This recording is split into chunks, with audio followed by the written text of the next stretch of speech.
بيقول لك كان في عندنا ملك وفي ملكة، وملك قتل الملكة عشان ياخد هو العرش. في بارون عاوز يغفل الاتنين وياخد هو العرش. تعالوا نشوف الحوارات دي كلها بتقول ايه في القصة بقى اللي هنعمل لها حوارات. يلا مكيدة على التاج. اوبا دخلنا في شابتر 7، حاجات فيها اوعى 4 وفيات. يا نهار ازرق، ايه الحوار ده؟ 4 ناس ايه؟ طيب الفارس ده كويس. اوبا كده الفارس مات. طب الفارس هيرجع للحياة، وبعد كده هو اللي هيزق البارون من على الكرسي، والبارون يرجع للحياة. هيزق مين؟ هيزق الفارس. وبعد كده محدش يرجع للحياة، هو ده هيتخطف وهيموت.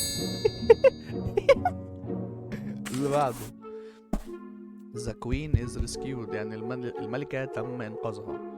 طيب بلا بلا بلا. طيب هو البارون ده اللي وحش بس عشان نبقى فاهمين الموضوع. طيب دي انخطفت، البارون خطف، ف النجم ده قام نزل بس كده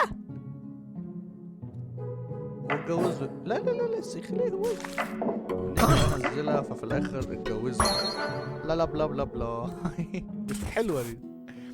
الكل يجلس على العرش. اوبا ده هياخدوها جمعيه ودايره بقى. طيب الاول خالص الملكه هي اللي قاعده. حلو، دي كده خلصنا منها. فالبارون يقتل الملكه ويقعد هو على العرش. الله ينور.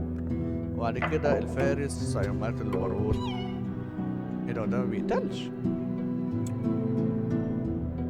ايه الحوار ده؟ يا عم اقتله يا عم. يا نهار ازرق. طب هيقتله هو عفريت مثلا الارض، وهو اللي يمسك اشرف عفريت؟ اكيد انت عبيط يالا. لا. طب نحط هنا العرش. طب الملكة قاعدة عليه. طيب وهنا عرش تاني. ده هيبقى عايز بس مش هينفع، فهيضطر ان هو يقوم قاتلها. وبعد ما يقتلها هو اللي هيقعد على العرش. لا هو كده 1 2. طيب العرش هنا مين اللي هيبص؟ هو خده، فهيضطر ان هو يقتل البارون. يا عم اقتله، انت بتزقوش ليه؟ هما في الجمال عندنا العرش موجود عليه الملكة.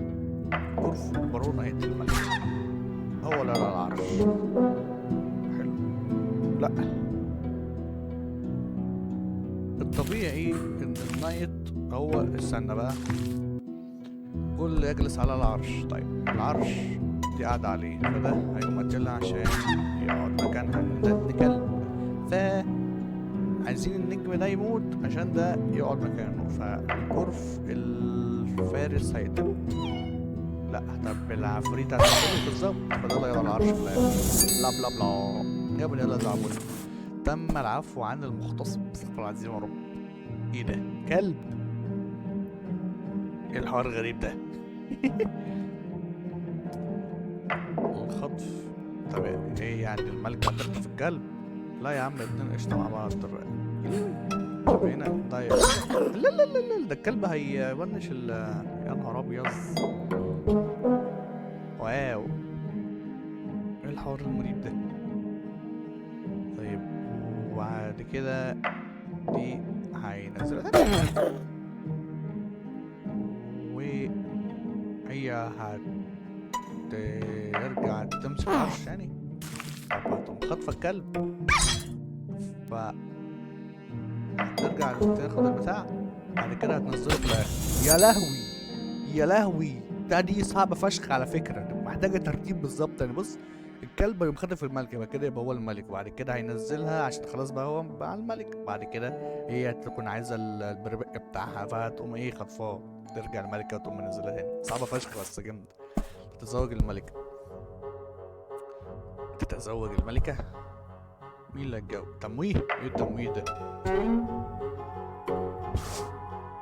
ايه الحوار الغريب ده؟ ده بيبقى وحش يعني ولا؟ انا فهمت. هيعمل نفسه فيها بطل. حلو، هيلبس اللبس، فهيقولوا ان العفريت خطفها، فهيقلع التمويه بتاعه، وبعد كده هيروح ينزلها، وبعد كده يتجوزوا عادي جدا. الله ينور عليا وعلى ايه الذكاء الفجر ده؟ حلو كده نكون خلصنا لحد شابتر 7.